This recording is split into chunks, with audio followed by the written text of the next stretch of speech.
Well, the sanctions, as you may know, and that your reporter was mentioning a few minutes ago, the sanction is not something new. It has been going on for the last few years.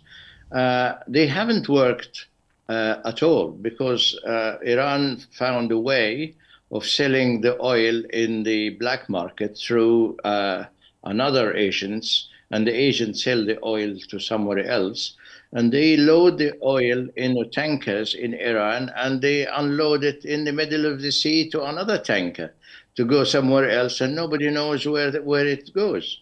So the sanctions is a good idea if it works, but now we can see that Iran managed to find ways of avoiding the sanction and ways of working alongside the world economy without having the sanction affecting them. That's not only to say that no sanctions. Well, until the whole world stand together to get that sanctions working, I can see myself that is the sanctions is not doing what it should do 100%, maybe doing a very small percentage. But, generally speaking, if you have a mouse trapped in a room without food or drink, he will find a way of getting out. And that's exactly what Iran has done. So your belief, sir, is that basically Iran will be able to dodge the effects of these sanctions. But do you think that there would be panic buying of gasoline and the suspension of commercial flights in Iran, for instance, or Iranian airspace in general? Will this also have some sort of effect on the economy? Obviously, if the escalations increase in Iran and there is targeting of Iranian lands, and it affects flights, do you think this may affect the Iranian economy in general and the average Iranian citizen? Well, it affects not just Iran, it affects all, a lot of other countries. For instance, if one want to buy oil from Iran and had to buy it from a third party, so obviously the price will be different than buying direct from the source. And obviously, all the other countries who rely on oil, whether it comes from Iran or come from somewhere else, had to pay a premium price for getting that oil. So the world economy will be affected. Most of the other countries who buy this oil will be affected, particularly the third world countries, the poorer countries, who just about scraping their barrel to buy the oil, and then they find that the oil prices are a lot more than what they can afford. So instead of buying 100 barrels, they had to buy 50 barrels for the same amount, which is obviously affecting the cycle of the economy all around the globe.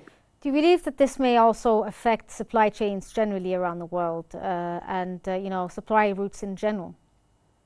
Yes, it does. It does. Obviously, and not just affecting the price, it's affecting the production as well. So if Iran had to work around the sanctions, I'm sure they are not able to pump out as much as they can pump out if without a sanction. So they will reduce the amount of oil pumped out from their reserves. Therefore, the whole world would be affected. Not just Iran; it would be affected all the other buyers, all the other consumer of the oil.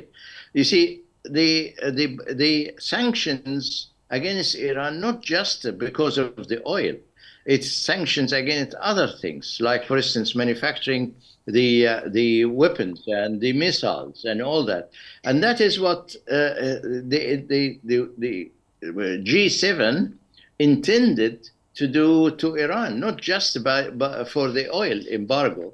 No, it's only for manufacturing the missiles and for the manufacturing, especially the long-range missiles, which is, we know now, it's reached far distance than what it expected.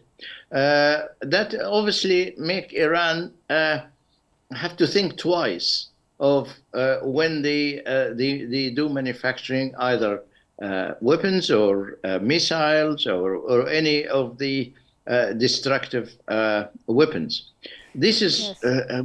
make the whole world, unsafe, because if you manufacture destructive weapons like the ones manufactured in Iran, you don't know which hands will get into it, Yes. and who will So fire if it, if we and who could will be if we could affected move with it. on from this idea and rather look into like a more long-term situation, if according to Israel they're vowing to retaliate against Iran for the recent missile strikes, how might a prolonged military engagement or conflict affect Iran's economic stability, especially with regard to oil revenues and international trade? And how could it have an effect generally for the region when it comes to the region and its economy? Well, you see, everything is, what you mentioned is in a cycle. The world economy is a cycle with the weapons, with the wars here and there. It's all affecting each other. It's like one body having a pain somewhere, either an arm or a hand or a leg or a feet or a head or whatever. All the body will be affected. So the economy is not just the transactions of money affecting buying or selling goods. It's affecting everything else. For instance, when we're talking about the oil embargo and oil sanction, it's affected the world economy with the grains, with the Yes. with technology, with Like we've seen with day-to-day Ukraine life. and the grain crisis we had earlier in previous times. Yeah, yeah, it's affecting everywhere. Well, it's affecting every direction.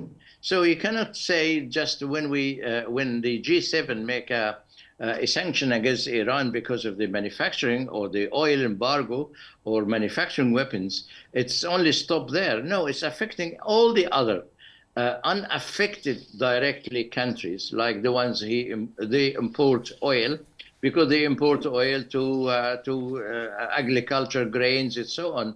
So it's a complete cycle. It's affecting oil, affecting medicine, affecting healthcare, affecting food, affecting everything, electricity, power, energy, and everything. So Yes. the sanction is not stopped at one issue. It's cover a It's lot of broader, other. yes.